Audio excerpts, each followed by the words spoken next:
kali ini saya akan memaparkan sebuah materi tentang lansia di Indonesia. Langsung saja berbicara tentang lansia.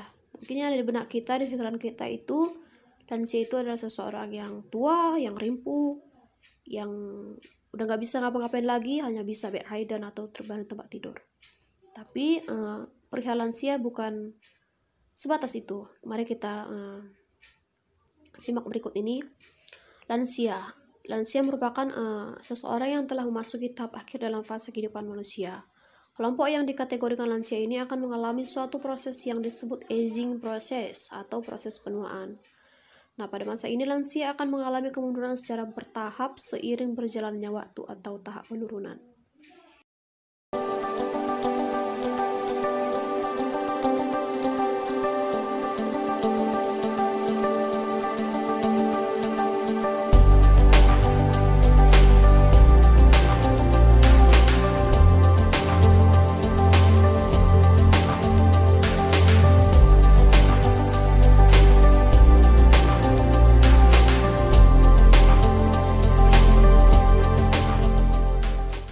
Klasifikasi lansia menurut WHO berdasarkan kelompok usia kan. Yang pertama itu middle age, usia pertengahan di antara 45 sampai 54 tahun.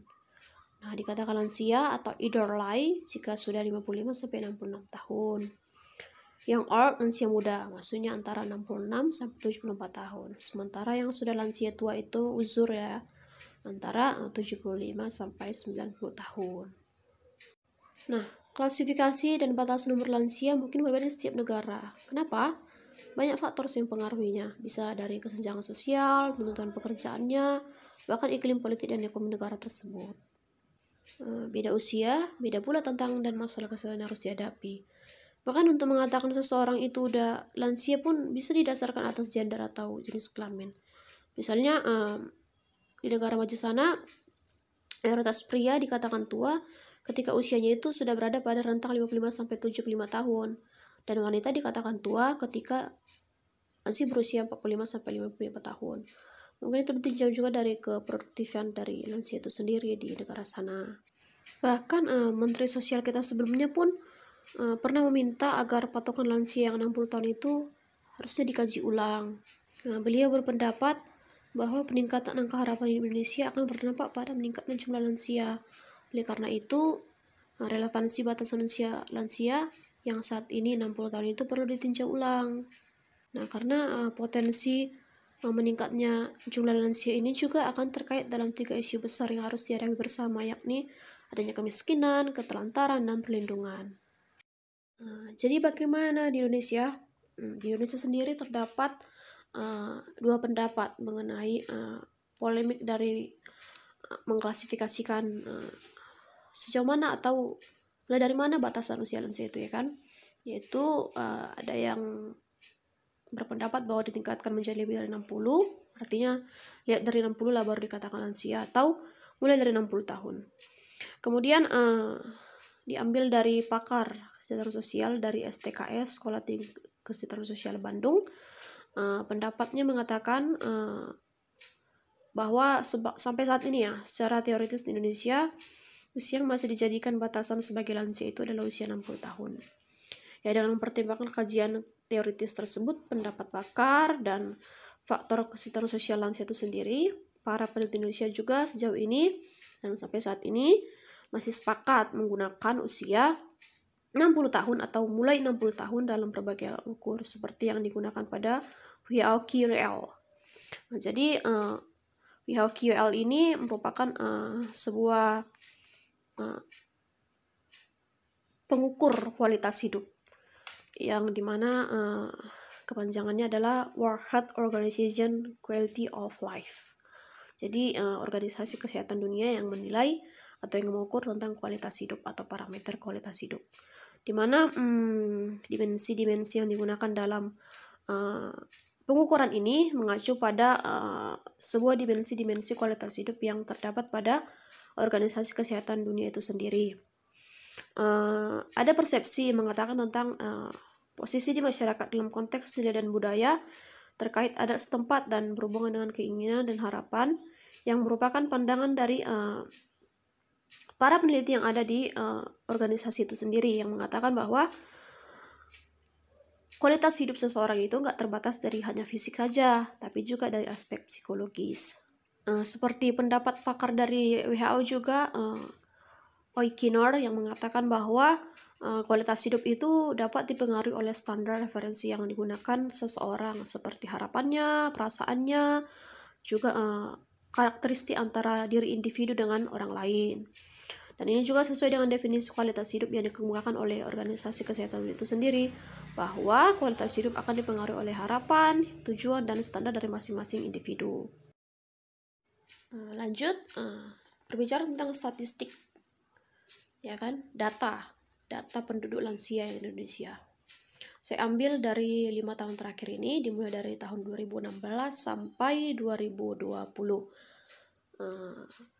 Yang 2016 kita boleh perhatikan di slide bahwa jumlah lansia yang ada di Indonesia itu pada tahun 2016 berjumlah 22,66 juta jiwa, atau 8,69% dari total seluruh penduduk yang ada di Indonesia. Tahun 2017 ada 23,4 juta jiwa atau 8,97% dari keseluruhan. Tahun 2018 ada 24 juta jiwa. Tahun 2019 ada 25,9 juta jiwa. Tahun 2020 ada 28,8 juta jiwa atau 11,34%. Ini data yang saya himpun dari website Badan Pusat Statistik Nasional. Di sini sangat jelaskan bahwa ada fluktuasi atau peningkatan dari tahun ke tahun, dan ini menunjukkan bahwa angka harapan hidup orang Indonesia itu semakin tinggi gitu setiap tahun, dan kesejahteraan pun semakin nampak, terutama dalam peningkatan kualitas hidup. Bisa kita tengok kan bersama-sama bahwa jumlah lansia semakin besar. Nah, Indonesia mulai masuk yang namanya periode aging population. Aging population ini sendiri maksudnya populasi penduduk tua yang ada di satu negara yang banyak itu. Dan di sini terjadilah peningkatan umur harapan hidup yang diikuti dengan peningkatan jumlah lansia. Itulah definisi aging population. Indonesia mengalami peningkatan jumlah penduduk lansia dari tahun ke tahun seperti paparan sebelumnya, dan diperkirakan atau mungkin prediksi akan terus meningkat, di mana tahun 2035 diprediksi menjadi totalnya 48,2 juta jiwa atau sekitar 15,77% dari seluruh penduduk yang ada di Indonesia. Ini sepertinya menjadi tantangan tersendiri ya, khususnya dalam pengelolaan program-program yang berbasis lansia, di mana terjadinya meningkatnya juga usia harapan hidup ya harus diimbangi dengan kesejahteraan atau penyediaan kesejahteraan, layanan kesejahteraan juga ya untuk lansia itu, agar kelak bisa menikmati hidupnya dengan damai, aman, tanpa ada kecemasan akan hari esok.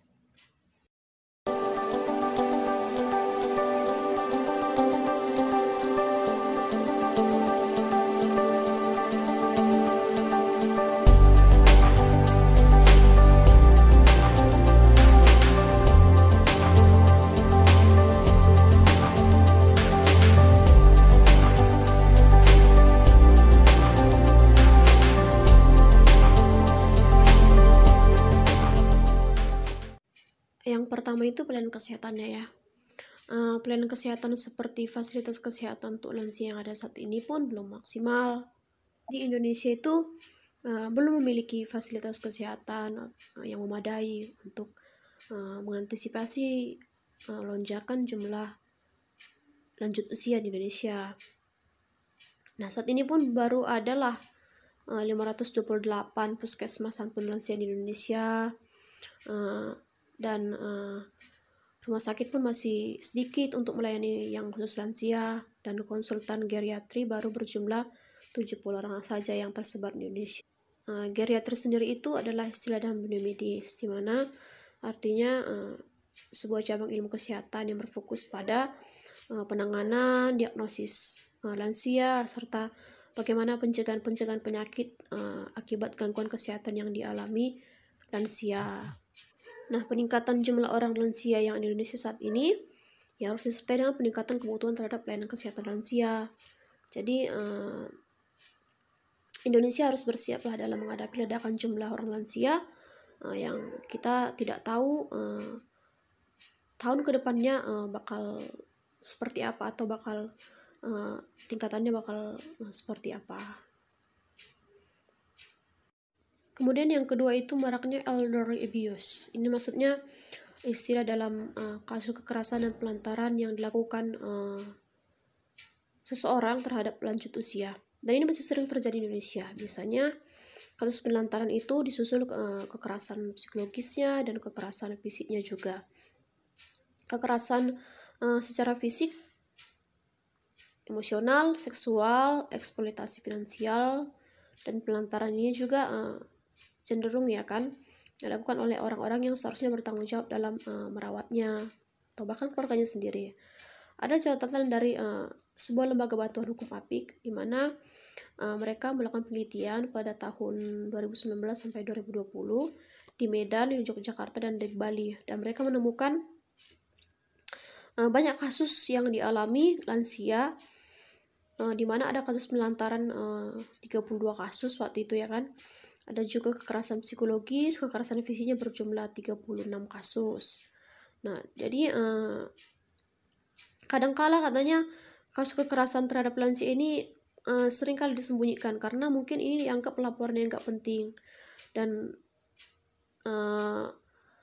korban juga tidak tahu lembaga seperti apa yang dapat menerima laporan kasusnya. Nah, ini seperti fenomena gunung es lah ya. Faktanya juga memang ternyata beban keluarga dalam merawat lansia itu juga bisa sih memicu tindakan kekerasan dan pelantaran terhadap lansia. Baru-baru ini juga kan ada lansia yang terlantar di sebuah got, nggak diakui anaknya, dan selama ini dia diperlakukan buruk. Pengakuan orang tua ini sendiri bahwa anaknya udah lupa sama dia, anaknya juga nggak pernah mau tahu dan nggak mau kasih makan dia. Bahkan anaknya ini berbuat kasar sama orang tuanya sendiri. Jadi si lansia ini pun ditelantarkan di jalanan, dan si lansia juga kan kadang lupa, mengalami demensia kan, sehingga tidak tahu anaknya rumahnya di mana. Dan saat ini pun anak ini sudah dirawat di rumah sakit, mendapat perawatan khusus, dan karena lansia ini juga ada pengidap diabetes. Nah, dari sini kita tahu bahwa ternyata orang tua itu bisa menjadi beban bagi anak, apalagi anak itu kesulitan ekonominya. Kemudian ada juga anak nenek atau lansia yang menjadi korban perampokan. Ada juga di daerah saya kasus seperti ini. Begitulah lansia karena sudah terbatas kemampuannya. Jadi ya mungkin diabaikan, mungkin tidak mau tahu lah orang terhadap lansia, karena mungkin dianggap sebagai beban yang satu saat beban ini ya harus keluar gitu ya. Yang ketiga, perlindungan sosial. Nah, ternyata perlindungan sosial bagi lansia itu di Indonesia itu masih lemah. Saat ini pun penemuan ada 36% lansia di Indonesia mengalami kondisi miskin atau rentan miskin. Dan jumlah ini diprediksi akan semakin meningkat seiring dengan pertambahan lansia yang ada di Indonesia, dan ini membuat jaminan untuk lansia juga harus jadi perhatian penting. Jaminan kesehatannya, jaminan hari tuanya gitu kan, jaminan penghasilannya untuk memenuhi kebutuhan hidup juga harus dipastikan ada. Nah, saat ini pun seperti yang kita ketahui ada juga sih kan program bantuan pangan tunai atau PKH dari pemerintah yang lansia bisa dijadikan target ya kan. Maksudnya ada cakupan biaya untuk lansia begini segini begitu, dan ini bisa menjadi salah satu jaminan sosial lah khusus untuk lansia, apalagi di saat pandemi ini kan lansia sangat rentan terkena. Yang keempat, minimnya pemberdayaan terhadap lansia. Jadi selama ini pemberdayaan terhadap lansia itu masih kurang karena ada stigma negatif bahwa lansia itu adalah seseorang yang sudah nggak produktif lagi, yang misalnya cuma bedridden atau hanya bisa terbang tempat tidur. Nah, ini stigma seperti ini yang bisa jadi hambatan kan dalam mewadahi kreasi atau meningkat kesejahteraan sosial bagi kaum lansia Indonesia, di mana masih ada juga sebagian yang masih produktif dan masih bisa diberdayakan untuk mencapai kesejahteraan atau keberfungsian sosialnya, seperti itu. Undang-Undang Nomor 13 Tahun 1998 tentang kesejahteraan lanjut usia pun bisa jadi salah satu rujukan pemerintah atau rujukan bersama untuk menyusun program lansia. Nah, karena di dalam salah satu pasal, kalau nggak salah pasal 19 itu di Undang-Undang Nomor 13 ini ada juga yang membuat topik tentang perlindungan sosial bagi lansia. Ya, walaupun sebenarnya dari pasal 19 ini nggak disebutkan jenis-jenis perlindungan sosial yang wajib terima para lanjut usia itu seperti apa. Jadi pemerintah itu haruslah serius dalam memperhatikan dan memberikan jaminan perlindungan sosial bagi lanjut usia. Nah, yang kelima atau yang terakhir itu adalah mengenai fasilitas publik yang kurang ramah lansia. Jadi seperti yang kita tahu bahwa lansia itu kan pasti sudah terbatas kemampuan fisiknya, bahkan untuk berjalan pun sudah sebagian besar harus dipapah kan. Sementara fasilitas publik bagi masyarakat lanjut usia kurang ramah di Indonesia. Maksudnya tidak memperhatikan kebutuhan lansia, terutama di fasilitas seperti jalan raya, tempat umum, taman, dan yang lainnya. Dan ini nggak jarang menimbulkan kecelakaan, seperti bisa tergelincir, bisa jatuh di area tempat-tempat, terutama di daerah perkotaan yang notabene-nya banyak sekali fasilitas umum untuk dinikmati atau disantai bersama. Seperti di fasilitas bus kota juga kan seharusnya sudah ada seat yang khusus menyediakan lansia gitu, untuk lansia. Dan juga seperti di fasilitas umum harus diperhatikan infrastruktur jalannya agar tidak seperti landai, dan ini cenderung untuk mengancam lansia itu sendiri. Yang pertama itu tinggal satu atap 3 generasi. Maksudnya di sini status tinggal lansia itu. Jadi status tinggal lansia di Indonesia itu berdasarkan hasil Susenas, Survei Ekonomi Nasional, masih didominasi oleh para lansia itu yang tinggal dalam bentuk keluarga besar ataupun 3 generasi yang persentasenya bisa mencapai 62,64%. Nah, 3 generasi yang dimaksud di sini yaitu lansia yang tinggal bersama anak atau menantu dan cucunya, lansia yang tinggal bersama anak atau menantu dan orang tuanya, dan lansia yang tinggal bersama dengan orang tua atau mertuanya dalam satu rumah tangga. Nah, bentuk status tinggal bersama tersebut menggambarkan keadaan yang cukup ideal untuk rumah tangga lansia Indonesia, di mana perputaran transfer antar generasi pun berjalan positif. Artinya bisa dibilang silaturahmi antara generasi itu baiklah, dikarenakan hidup bersama ini. Tapi memang gak jarang yang perkumpulan inilah yang sering menimbulkan konflik dari emosional, dan ini termasuk yang juga sangat sensitif dan wajib jadi perhatian. Mungkin ada yang biasa hidup bersama, atau mungkin ada yang suka hidup sendiri dan tiba-tiba harus tinggal bersama, dan ini memunculkan suatu konflik dan harus disiasati agar kedepannya jangan terjadi konflik, apalagi nih konflik dengan lanjut usia. Wah. Yang kedua itu adanya fenomena feminisasi lansia. Nah, menarik ya, sebenarnya di antara sekian banyak jumlah penduduk lansia itu determinannya atau didominasi oleh kaum perempuan. Nah, inilah yang disebut dengan fenomena feminisasi lansia. Ini merupakan suatu kondisi di mana jumlah lansia perempuan lebih banyak dibandingkan lansia laki-laki. Nah, ada juga fakta menarik yang perlu diketahui bahwa kaum wanita itu umumnya memiliki harapan hidup atau life expectancy itu lebih panjang dari pria. Rata-rata wanita bisa berusia sampai 81 tahun, sementara pria hanya berusia sampai 76 tahun. Hal itu bisa karena adanya faktor internal, mungkin seperti faktor protektif dalam tubuh wanita tersebut, yaitu hormon estrogen yang berfungsi melindungi pembuluh darah dan mencegah berbagai penyakit. Hormon progesteron. Saya lupa istilahnya, tapi ya mungkin nggak berhubungan.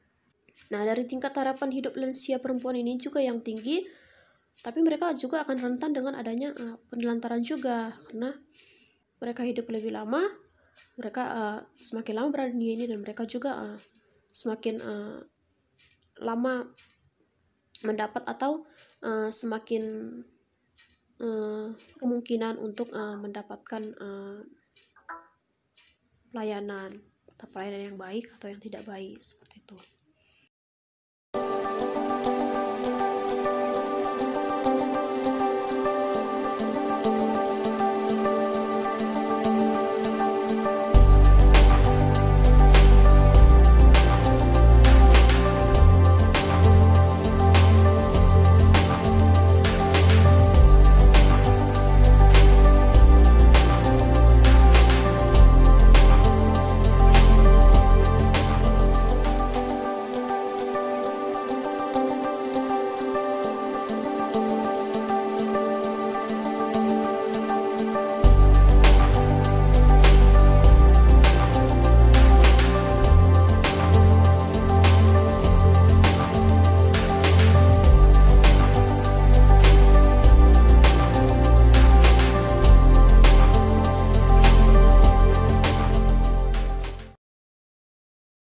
Nah, yang ketiga itu faktanya ada 5 provinsi Indonesia pencetak lansia terbanyak.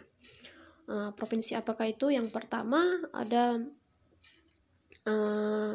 Jawa Barat, ada 4,4 juta lansia terhitung hingga tahun ini dengan capaian 133.000 jumlahnya. Di Jawa Tengah ada 3,1 juta lansia, di Jawa Timur 2,5 juta lansia, di Sumatera Utara 1,2 juta lansia, dan terakhir di Banten ada 1,1 juta lansia. Yang keempat, lansia sehat itu sedikit. Jadi saat ini tercatat hanya 13,3% lansia yang sehat dan yang dapat menjalani aktivitasnya. Sebanyak 61,6% lansia yang sudah menjelang renta, dan 25% juga sudah renta dan sudah tidak dapat melakukan aktivitas sehari-hari. Renta maksudnya sudah sangat tidak mampu, sudah rimpuh lah istilahnya. Nah, jadi ini karena karakteristik yang berbeda dengan orang muda dari segi kemampuan fisiknya juga, emosionalnya, dan lain-lain. Jadi cenderung dibedakan lagi ini antara lansia yang mandiri dengan lansia yang harus bergantung. Lansia yang mandiri di Indonesia itu ada sebanyak 74,3%, dan sisanya adalah 22% yang masih bergantung. Jadi kan tentu sudah banyak lansia yang tidak sehat, karena apalagi di dalam tubuhnya juga nggak cuma 1-2 penyakit, bahkan bisa lebih dari 2, 3, atau 4 penyakit malah, dan konsekuensinya juga butuh penanganan yang lebih ekstra. Dan inilah menjadi tantangan bagi Indonesia untuk segera mengatasi dari ketidaksejahteraan lansia itu sendiri. Dan yang terakhir itu adalah lansia itu dia disebut sebagai bonus demografi kedua. Demografi kedua itu maksudnya jika jumlah usia tidak produktif lebih banyak dari usia yang produktif. Nah, dalam sudut pandang demografi dan ekonomi, meningkatnya proporsi warga lansia atau manula ini bisa dipandang dari dua sudut berbeda. Jadi pandangan dulu mengatakan semakin besar jumlah lansia berarti semakin besar tingkat ketergantungan kelompok yang tidak produktif itu atau yang lansia itu terhadap yang produktif. Tapi dari sudut pandang yang lebih optimis, sudut pandang yang sekarang lebih modern, mengatakan nggak semua lansia otomatis jadi kelompok yang tergantung. Sekarang banyak kok lansia yang masih produktif dan mandiri. Nah, kedua pandangan ini mungkin merupakan menjadi kemungkinan yang berbeda. Dan keduanya bisa sama-sama benar, bisa sama-sama salah. Namun jika kita bisa memilih, tentu kita bisa milih yang kedua. Maka pertanyaannya, bagaimana menghindarkan kemungkinan yang pertama dan memastikan bahwa pilihan yang kedua tetap ada? Nah, ini juga membutuhkan paradigma menyeluruh dari negara untuk segera mengatasi polemik ini.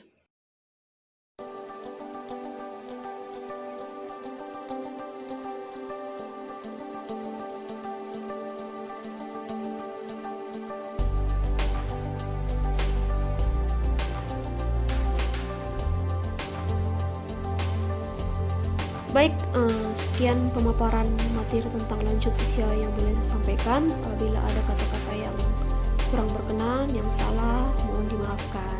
Terima kasih. Salam sehat.